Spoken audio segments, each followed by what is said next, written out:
Hi, I'm Nancy. I'm going to read to you the story of Jake, titled, "My Sister Cut Me Off. I Was Furious."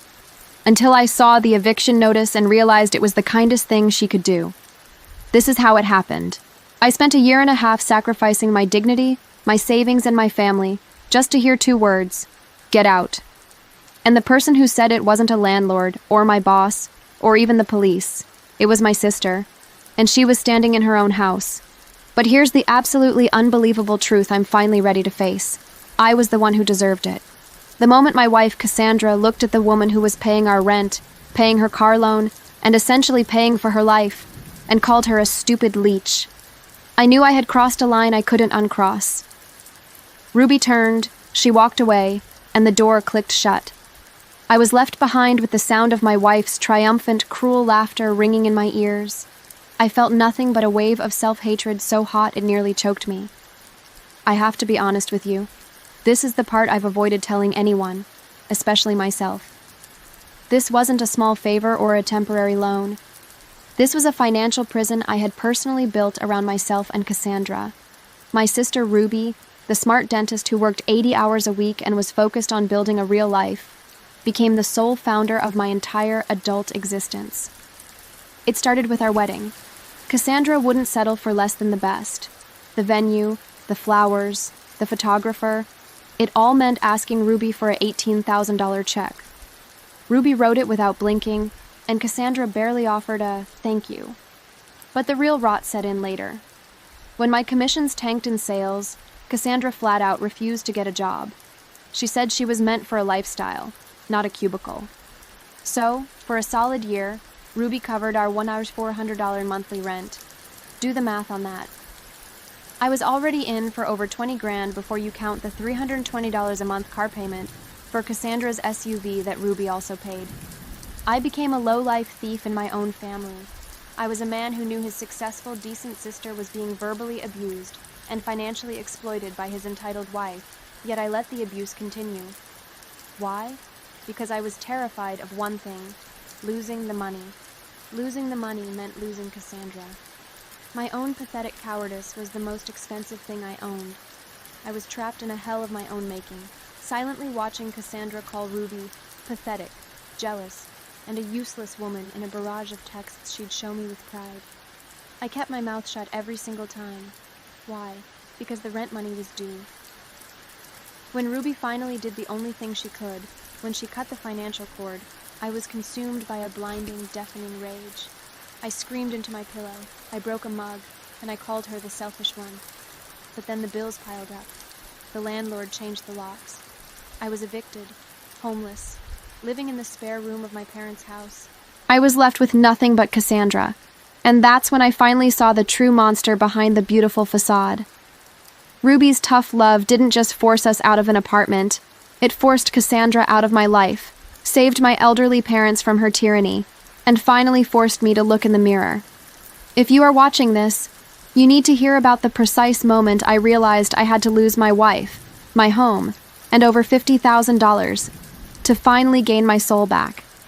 This is the story of how my sister's ultimate betrayal was, in fact, the greatest, most necessary gift I have ever received. Stay with me, because to understand freedom, you have to witness the full, brutal collapse. The lie, the real lie, began with the wedding. When I met Cassandra, she was everything I thought I wanted: fire, confidence, and a stunning presence. She didn't just want a wedding, she demanded an event, a statement. And I, the desperate man who felt lucky to have her, promised her the world, forgetting my actual bank balance. We were barely scraping by, but Cassandra had already picked the exclusive venue, the 5-course catering, and the ridiculous flowers that cost more than my first car. My parents, retired and living on a fixed income, gave us what they could, a nice gesture, but nothing close to what Cassandra needed. So, I did what the weak and desperate always do. I went to Ruby. I remember sitting in her small, sterile dentist office. The smell of antiseptic and success was everywhere. I laid out the spreadsheets and the catering bills like a child confessing to breaking a vase. I told her we were $18,000 short. Ruby didn't yell. She didn't even lecture. She looked at the numbers, then looked at me, and I saw a flicker of concern that wasn't for the money, it was for me. She simply asked, Is this what makes you happy, Jake? I lied. I said, yes, Ruby, it is. She wrote the check right there, $18,000. Cassandra's response? A breezy, oh, that's nice of her, before going back to arguing about the shade of table linen. I clung to my initial rationalization. It's a gift, not a loan. She loves me. But deep down, I knew it wasn't a gift. It was a tax on my poor decision-making, and Ruby had just paid my first installment. That $18,000 was just the down payment on my humiliation. The monthly payments were the interest. About a year after the wedding, my sales job imploded. Commissions dried up. I started bringing home half of what I used to. And what did Cassandra do? She didn't rush to find a job. She laughed. I told you, darling, she'd say, waving a hand dismissively. I'm not made for working. My role is to maintain our beautiful home and support you emotionally. Which meant sitting on the couch and complaining about the price of organic kale. The inevitable happened. The rent was due, $400 a month. The first time I called Ruby to bail me out, I swore it would only be for 2, maybe 3 months, until I got back on my feet. I made charts and projections. Ruby again simply transferred the money. But 2 months became 3. 3 became 6. 6 became a solid year. 12 consecutive payments. $16,800 just for our basic shelter. Every 30 days, I felt the familiar knot of dread in my stomach. I would wait until Ruby was done with her long shift at the clinic, call her up, swallow my pride, or whatever was left of it, and ask again. Every time I hung up, I felt a fresh layer of filth cling to me. I wasn't Jake, the husband. I was a user. Every month, I became less of a husband and more of a helpless child begging his sister. And Cassandra would never ask me how the conversation went. She just checked the landlord's payment confirmation with a satisfied nod, never once acknowledging the source. As if the wedding and rent weren't enough, I gave her more. A separate savings account I had set aside for genuine emergencies, about $25,000, I gave Ruby access to. A gesture, I told myself, of trust. But Cassandra quickly saw it as her personal ATM. I'd check the balance and there would be a withdrawal. $400 for a weekend trip to the coast I wasn't invited to. A $600 charge from a designer boutique for a new purse she needed. And the most disgusting one, a $300 dinner at a fancy steakhouse, just for her and her girlfriends. These were not emergencies. They were indulgences financed by my sister's hard work. I saw them, and I did nothing. I was too terrified to challenge Cassandra, knowing the entire structure of my comfortable, pathetic life would collapse. Then there was the car, another $320 a month for Cassandra's SUV. 2 full years. That's another $7,780.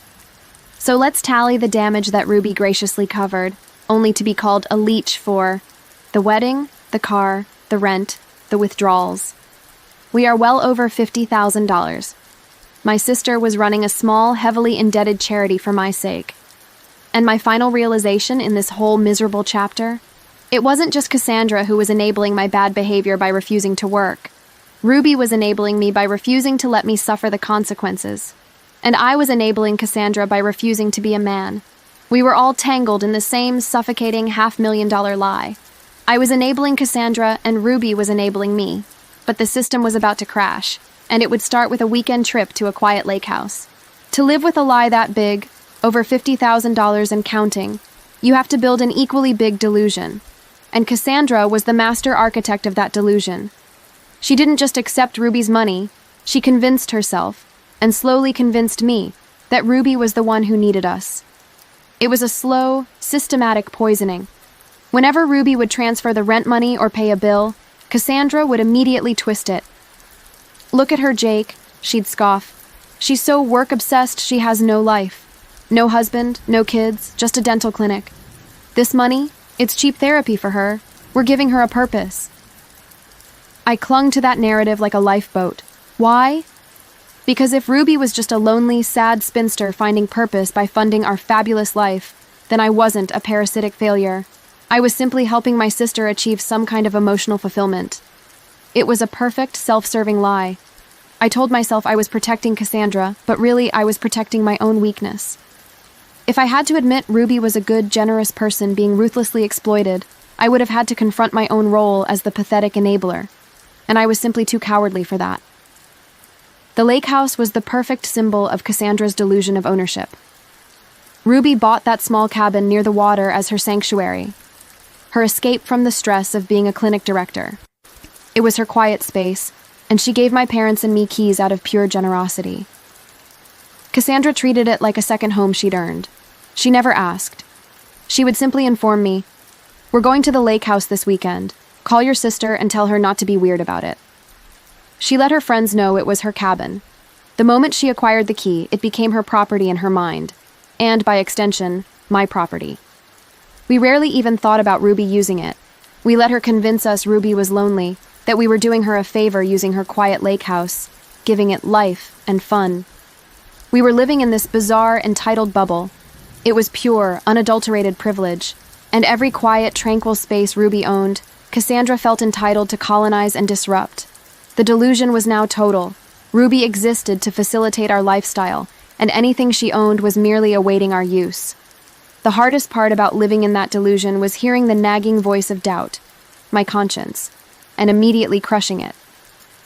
There were countless times Ruby tried to reach out, and Cassandra would shut it down with open hostility.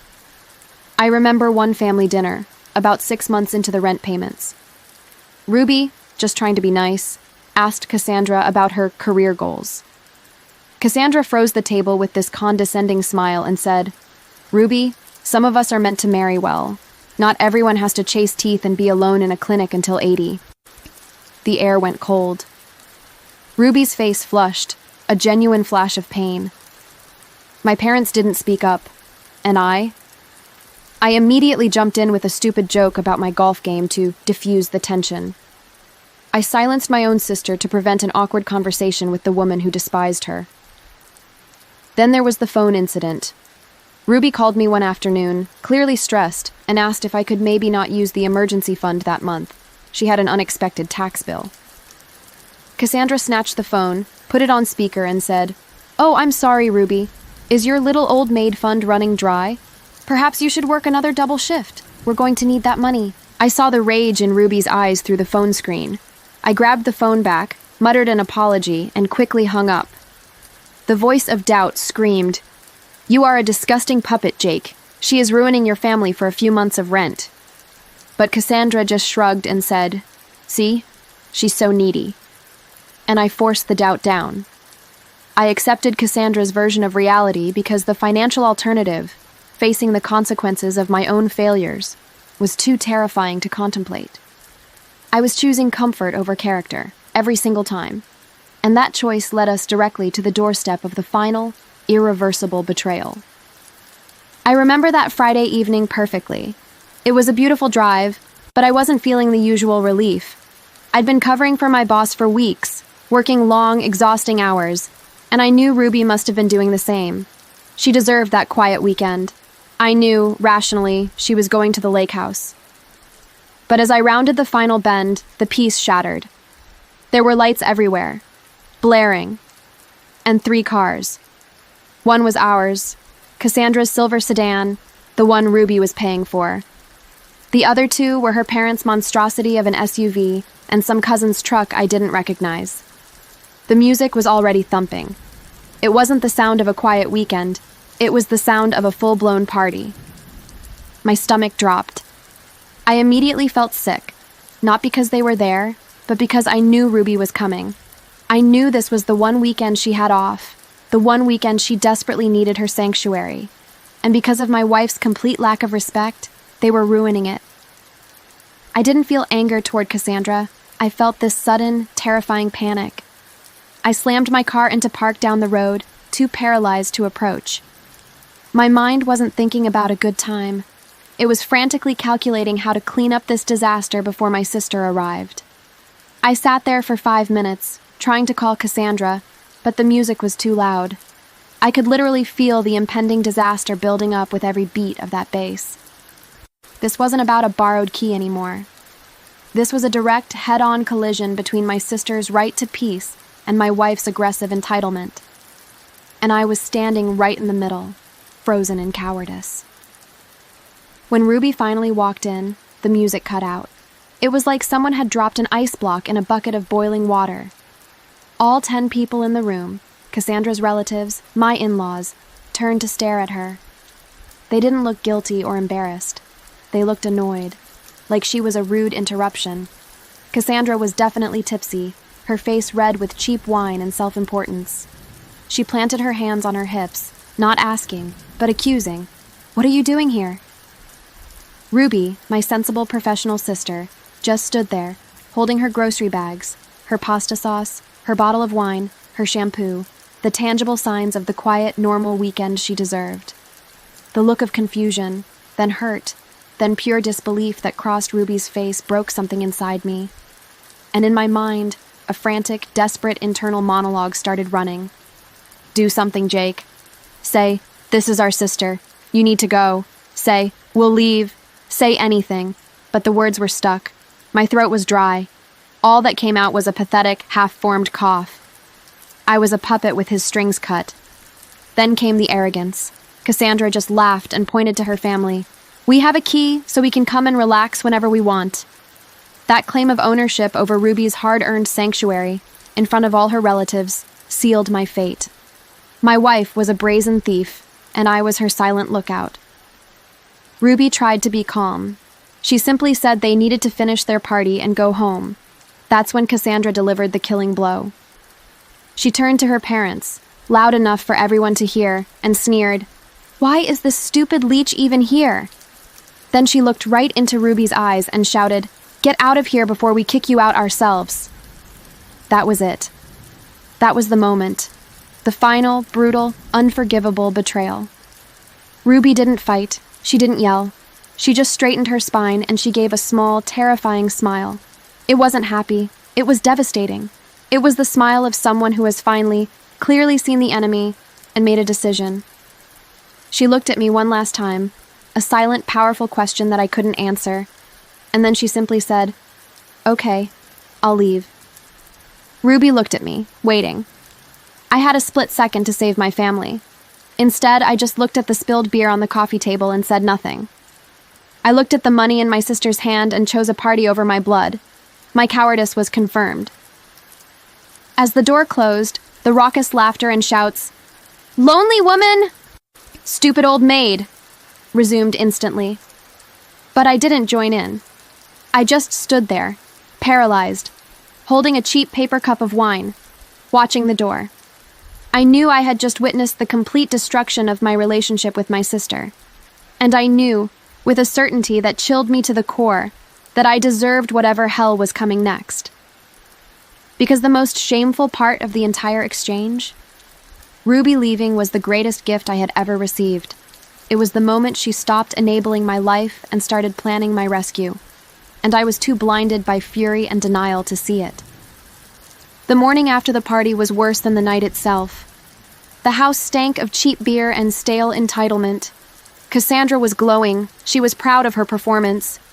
She kept laughing about that pathetic Ruby and how she put the old maid in her place. She believed she had won some kind of victory. I, on the other hand, was an absolute wreck. The shame didn't hit me in a wave. It settled in my bones like damp concrete. I couldn't look at the dent in the wall where a drunk cousin had stumbled, or the muddy tracks on the hardwood floor, without seeing Ruby's face. Every piece of damage was a tangible injury to the sister I had abandoned. I was silent, barely able to grunt a response to Cassandra. I didn't drink because I wanted to celebrate. I started drinking earlier than usual just to dull the constant, piercing siren of my guilt. I needed to escape the memory of Ruby's face, not angry, but devastatingly disappointed. The terrifying thing was Cassandra's complete lack of remorse. She was already planning the next party. She believed that because Ruby had simply left, she had accepted her role as the quiet benefactor. Her oblivion only amplified my own sickening awareness of the disaster I had caused. I realized then that my relationship wasn't with a woman, but with a walking, talking, screaming lack of empathy. The silence from Ruby was deafening. She didn't call. She didn't text. No angry voice message. This lack of reaction was infinitely worse than a screaming match. It was the silence of a relationship being surgically removed. My mind completely shut down any emotional processing. I couldn't afford guilt. I had to focus on survival, and survival meant money. The only thing that mattered in my life became the $400 monthly rent payment. It was due in 7 days, then 5, then 3. I was too busy calculating when the next rent was due to feel anything else. Every time I reached for my phone, it wasn't to call Ruby and apologize. It was to open the banking app and refresh it, watching that pathetic balance. I was literally waiting for the money that would justify my silence and my cowardice at the lake house. I knew, with absolute certainty, that if that money appeared, I would go right back to playing Cassandra's silent puppet. I would sacrifice my soul, my sister, and my self-respect for another month of comfortable, pathetic rent. I was a criminal waiting to be caught, desperately hoping the judge would be too kind to deliver the sentence. I knew I deserved the call when it finally came, but God help me, I prayed it wouldn't. That period of silence was the most honest I'd been in years. Staring at my phone, I finally saw myself as a mercenary whore, selling my loyalty for shelter. A week passed. The rent deadline was now breathing down my neck. I needed a distraction, so I drove out to the lake just to get out of the apartment I knew we were about to lose. I rounded the final bend, and the house was quiet. Too quiet. No music, no cars, just a little white van parked outside, its hazard lights flashing, and a man with a toolbox at the front door. A locksmith. Jake, voice drops to a near whisper. I pulled over and just stared. He wasn't fixing a pipe. He was methodically pulling out the old cylinder and installing a brand new unshared lock on the front door. He was systematically destroying the lie I had built. Ruby hadn't called me. She hadn't screamed at me. She hadn't even had the courtesy to inform me. She had just quietly, efficiently taken back her property and cut off our access to the one thing Cassandra felt most entitled to, her sanctuary. The house was the one thing Ruby truly cherished, the one piece of property Cassandra had ruined with her aggression. That's when I knew the game was completely over. My punishment had begun, not with a furious confrontation, but with the quiet, cold logic of a businesswoman protecting her assets. My wife had ruined the one thing Ruby cherished, and my punishment had just begun. The lake house was a warning sign, and the eviction notice, I realized with a shudder, was just a matter of hours. The comfortable parasitic life I had built was about to be obliterated. The inevitable finally happened 3 days after I saw the locksmith at the lake house. The rent was officially late. My banking app still showed no deposit from Ruby. I was sitting there, chewing my fingernails raw, when the phone rang. Not Ruby, but Mr. Thompson, our landlord. He didn't yell.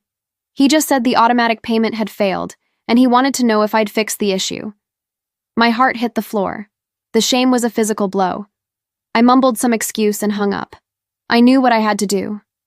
I ran to the bedroom, leaving Cassandra shrieking after me about interrupting her show, and called Ruby.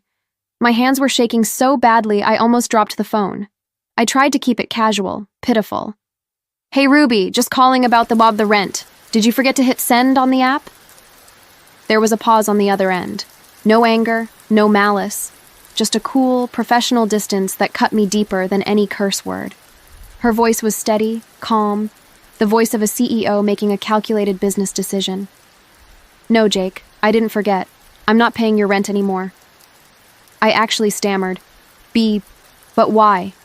We need that. You need to learn to pay your own bills, she replied. And I'm not funding Cassandra's entitlement any longer.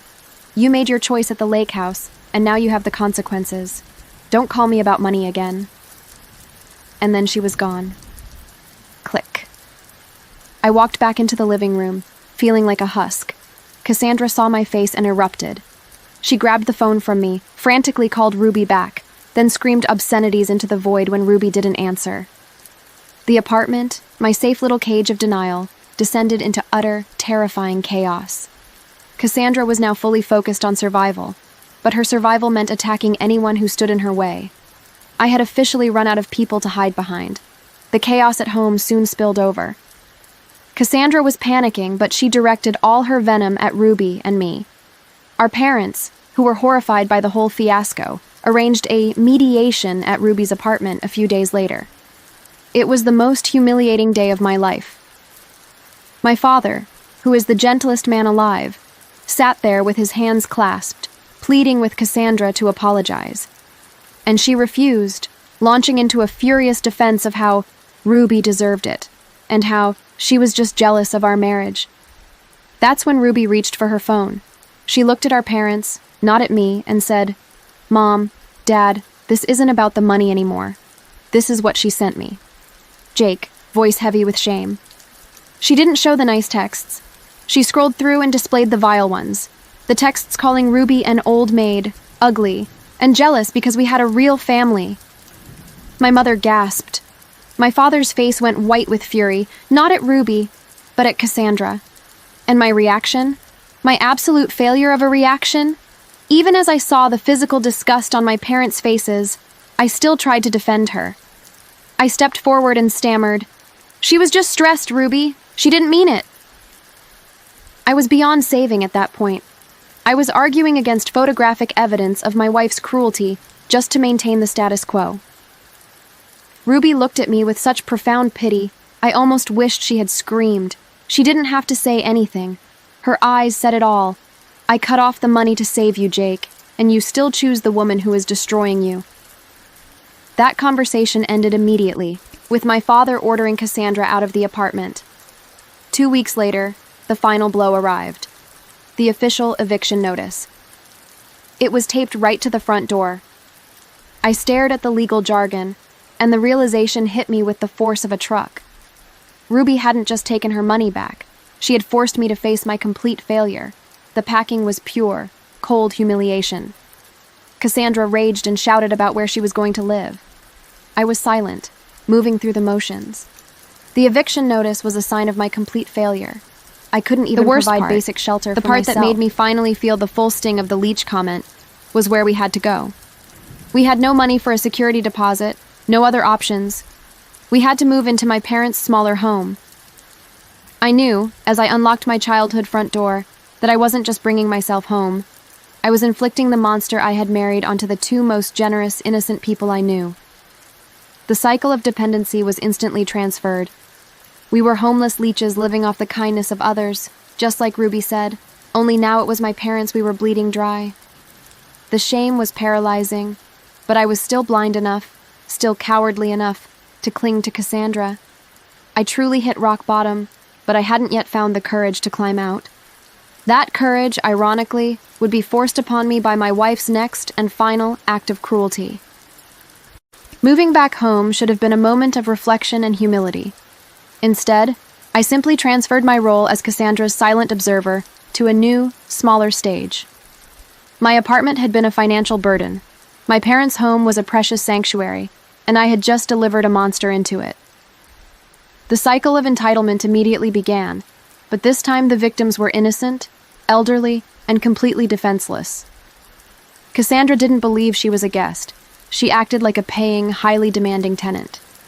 She complained about everything: the dusty carpet, the stale smell, the TV that was too small. She started demanding specific, elaborate meals, dishes my mother, who has early arthritis in her hands, struggled to prepare.